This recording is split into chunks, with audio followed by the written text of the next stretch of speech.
আমি সৈকত আর অভিষেকের কাছে আসার আগে একটু বিস্তারিত আপনাদের দেখানোর চেষ্টা করি যে এই সিঁদুর গাছ কি, কারণ আমি যেটা বুঝলাম যে আমাদের যে স্পিকাররা রয়েছেন তারাও আজ প্রধানমন্ত্রীর এক্স হ্যান্ডেল পোস্টের পরই সিঁদুর গাছ সম্পর্কে অবগত হয়েছেন। এই সিঁদুর গাছ, যার আমি আগেই বলেছি যে যার যে বিজ্ঞানসম্মত নাম যার বিক্সা ওরেলান্স, এটি একটি ভেষজ গাছ।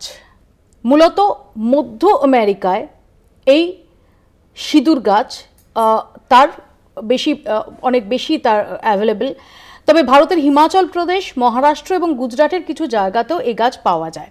অনেকটা পেয়ারা গাছের মতো দেখতে এই গাছকে ক্যামেলিয়া নামে ডাকা হয় বা লিপস্টিক ট্রিও বলা হয়। এই প্রতিটি গাছ থেকে একসঙ্গে 1 থেকে 1.5 কেজি সিঁদুর পাওয়া যেতে পারে। গাছের ফল পিষে সিঁদুর তৈরি করা হয়। গাছটিকে নতুন করে সামনে আনতে চেয়েছেন প্রধানমন্ত্রী। তবে রবীন্দ্রনাথ ঠাকুরের কবিতাতেও আমরা এই ক্যামেলিয়ার উল্লেখ পেয়েছি।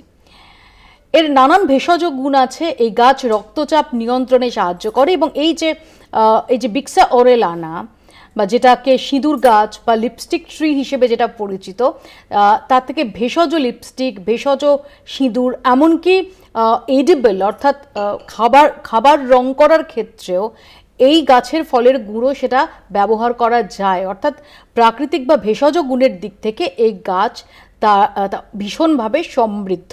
আমি এখানে একটু অভিষেকের কাছে আসি যে অভিষেক, কেন যদি সিঁদুর গাছ প্রধানমন্ত্রী রোপণ করেন, এবং তিনি তার ব্যাখ্যাও দিয়েছেন যে কচ্ছের মহিলারা যারা 71